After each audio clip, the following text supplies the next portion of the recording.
যারা কার দিয়ে উবার আগে চালাইতো এরা এখন আর উবার চালাইতেছে না। মোস্ট অফ দ্য পাবলিক কি করে, সারাদিন পাম্পের সিরিয়ালে দাঁড়িয়ে থাকে, 2000 টাকার তেল নেয়, সেই তেল দেয়া হচ্ছে খুচরা বাজারে বিক্রি করে দেয়। প্রথমে সপ্তাহের প্রথম দিনটাই লেট দিয়ে শুরু হইলো, জানি না পুরো সপ্তাহ জুড়ে কি আছে কপালে। আর ম্যাক্সিমাম 10 মিনিটস টু 15 মিনিটস যদি অতিরিক্ত এদিকে পেইন থাকে, এই যে মনে হয় কিছু না কিছু করছে, ব্যাস। Hello guys, welcome to my channel Ride with Soul. So it's another day and another vlog. So সপ্তাহের প্রথম দিন অ্যান্ড লাস্ট ব্লগে হয়তো বা আপনারা দেখেছেন, আমি জানি না, ওই ব্লগটা আমি এখনো এডিট করি নাই। আই মিন স্যাটারডেটা আমার খুবই বাজে গিয়েছে। পুরা 6 দিন হচ্ছে কষ্ট করি অফিসে, বিজনেসে, দেন আদার্স কাজ তো আছেই, আবার একদিন ছুটি পাই। ওই দিন আবার গতকালকে মানে আনফর্চুনেটলি আমার গাড়ির ট্যাঙ্কিতে তেল ছিল না, সো ব্যাস গতকালকের দিনটাও আমার রেস্ট গেল। সো এই আর কি সিচুয়েশন। তো আমি জানি না, গতকালকে শ্যুট করা হয়েছে, সো এডিট করা বাকি, হয়তো বা করে ফেলবো, দেন হচ্ছে আপলোড দিয়ে দিব। সো গতকালকে তেল নিয়ে বাসায় গেছি মনে হয় 5টার দিকে। আই মিন 5টা না, 4:30টার দিকে আর কি। খালেক পাম্পের থেকে তেল নিছি 3টার সময়, বাসায় যাওয়ার সময় টেকনিক্যাল মোড়ের ওই পাম্পের থেকে তেল নিছি আবার। তো 2 জায়গাতে তেল নিয়ে মোটামুটি ফুল দাগ দেখাচ্ছে, কিন্তু ইট ইজ নট ফুল দাগ। ওই সামনেরটা ভরতে এখনও অ্যাটলিস্ট 300 টাকা তেল লাগবে, তারপরে ওটা আর কি ফুল হবে। তো এখন জাস্ট আর শো দেখাচ্ছে, যে কোনো মুহূর্তে অফ হয়ে যেতে পারে। তো কালকে অনেক কষ্ট করা লাগছে গাইজ তেল নেওয়ার জন্য, যেটা হচ্ছে এই ক্রাইসিসের মধ্যে আমার জন্য ফার্স্ট। এর আগে আমি কখনো এত বড় সিরিয়ালে দাঁড়াই নাই বা এতক্ষণ দাঁড়িয়ে তেল নেই নাই, এটা হচ্ছে ফার্স্ট। তো চলেন সামনে যাই, দেন কথা বলি। সো যা বলছিলাম, আজকে 9:48 বাজে, এখন আমি মাত্র শ্যামলিতে। তো লেট হওয়ার কারণ হচ্ছে যে গতকালকের টায়ার্ডনেস, এটার জন্য আসলে অনেক বেশি টায়ার্ড ছিলাম, ঘুমাইছি একটু লেট কইরা, সব মিলায় আর কি, ব্যাস হয়ে গেল লেট। যাক, সপ্তাহের প্রথম দিনটাই লেট দিয়ে শুরু হইলো, জানি না পুরো সপ্তাহ জুড়ে কি আছে কপালে। হোপফুলি বাকি 5টা দিন অন টাইম চলে যাব, আপনারা সবাই দোয়া করেন। অ্যান্ড ইয়েস, গতকালকে আমি ফিল করছি যে কি পরিমাণে হচ্ছে তেল নেওয়ার জন্য প্যারা বাড়ছে। আরেকটা জিনিস বেশ ভালোভাবেই হচ্ছে ইদানিং লক্ষ্য করা যাইতেছে, সেটা হচ্ছে যে যারা কার দিয়ে উবার আগে চালাইতো এরা এখন আর উবার চালাইতেছে না। মোস্ট অফ দ্য পাবলিক কি করে, সারাদিন পাম্পের সিরিয়ালে দাঁড়িয়ে থাকে, 2000 টাকার তেল নেয়, সেই তেল দেয়া হচ্ছে খুচরা বাজারে বিক্রি করে দেয় প্রত্যেক দিন, অ্যান্ড অতিরিক্ত দামে 120 টাকা করে কিনে নিয়ে যাচ্ছে অকটেন, বেচতেছে হচ্ছে 180 টাকা করে। আবার কিছু কিছু জায়গায় আমি দেখলাম, ফর এক্সাম্পল আমি হচ্ছে যেই গ্যারেজে গাড়ি রাখি, ওই গ্যারেজের দারোয়ান গতকালকে বলতেছে, ভাই আপনি আপনার তেল লাগবে, আপনি আমাকে আগে বলতেন, 5 লিটার 10 লিটার 15 লিটার কত লাগবে। আমি বলছি, কেমনে ভাই, সিরিয়াল দিয়ে তেল পাই না, আপনি কেমনে পান? কয় ভাই আসছে, সমস্যা নাই। আমি পরে ওনারে মানে জাস্ট তুক্কা মারছি যে প্রাইভেট কার আলাদা দিবে নাকি, পরে বলতেছে হ্যাঁ।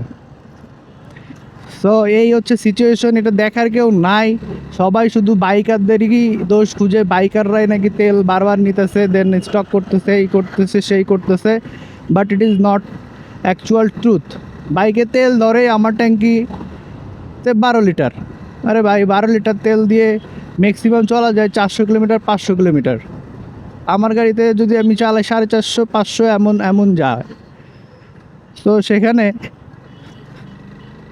একটা বাইকার ভাই যদি ফুল ট্যাঙ্কি তেল পায়, সে যদি ফুল ডে বাইকও চালায়, দ্যাটস মিন তার পার ডে ইনকাম আছে 2000 টাকা প্লাস। সো কী জন্যে সে, কোন দুঃখে এই কাজ করবে, আমি আমার মাথায় ধরে না। সবাই বাইকারদের কেন দোষ দেয় এটাও আমি জানি না। সো চলেন সামনে যাই, কথা বলি তারপর। সো দ্রুতই পার হয়ে গেছি। অ্যান্ড যা বলছিলাম, আপনার হচ্ছে ফর এক্সাম্পল একটা বাইকার হচ্ছে বা পার ডে কয়েকটা পাম্প ঘুরে 12 লিটার তেলই ম্যানেজ করলো।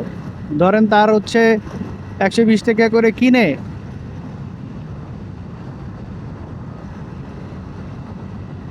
বাইকাররা কখনো বেশি টাকায় তেল বেচতে পারে না, যত যাই বলেন না কেন। ধরেন 160 টাকা করে বা 70 টাকা করে, 80 টাকা করে বেচছিল, কয় টাকাই বা তার থাকে? ওই টাকা দিয়ে কি তার সংসার চালাইতে পারবে? তার তো ওই ওই তেল দিয়ে বাইক চালাইলে আরো বেশি ইনকাম, তাই না? তো কেন সে হচ্ছে ওই করতে যাবে? তো হোয়াট এভার ইট ইজ, ওর লগে আজকে আমি আর পাড়াপাড়ি করতেছি না, এমনি ছেড়ে দিছি।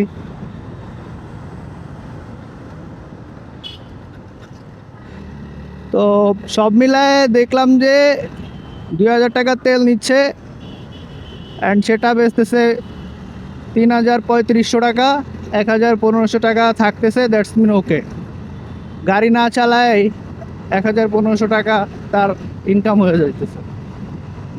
তো সব মিলায় সে আর অন্যদিকে যাইতেছে না। তো এই হচ্ছে সিচুয়েশন ওভারঅল।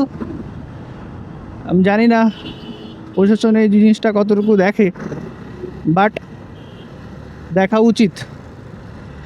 কারণ হচ্ছে না দেখে দেখে এই অবস্থা। সো গাইজ, এই তো চলে আসছি, আমতলি পার হইলাম। অ্যান্ড মোটামুটি ভালোই জ্যাম ছিল, 10টা 6 বাজে। আর ম্যাক্সিমাম 10 মিনিটস টু 15 মিনিটস যদি অতিরিক্ত এদিকে পেইন থাকে।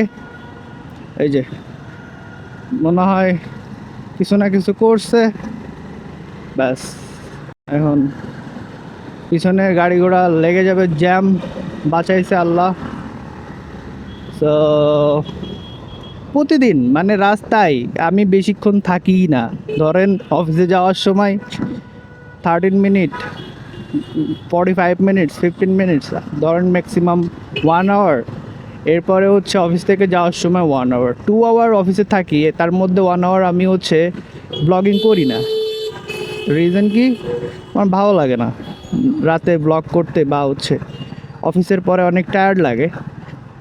ফর দ্যাট রিজন ব্লগটা করি না। অ্যান্ড এটার জন্যে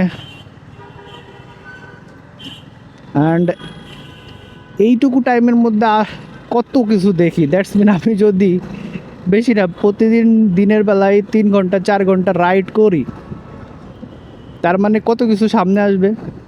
আপনারা মানে দেখতে দেখতে সারপ্রাইজড হবেন, বোর্ড হবেন, মানে বলবেন যে ভাই কি হয় ঢাকা সিটিতে, এরা গাড়ি চালায় নাকি মজা করতে আসে। সো গাইজ, চলে আসছি গুলশানে। 5 মিনিট লাগছে আর কি, 5 মিনিটেরও কম টাইম লাগছে আর কি। কারণ হচ্ছে জ্যাম ছিল না, ওইটুকু জ্যাম অ্যাকসেপ্টেবল আর কি। তো এই তো আজকের মতো অলমোস্ট অফিসে আসার প্যারা শেষ। বাকিটা হচ্ছে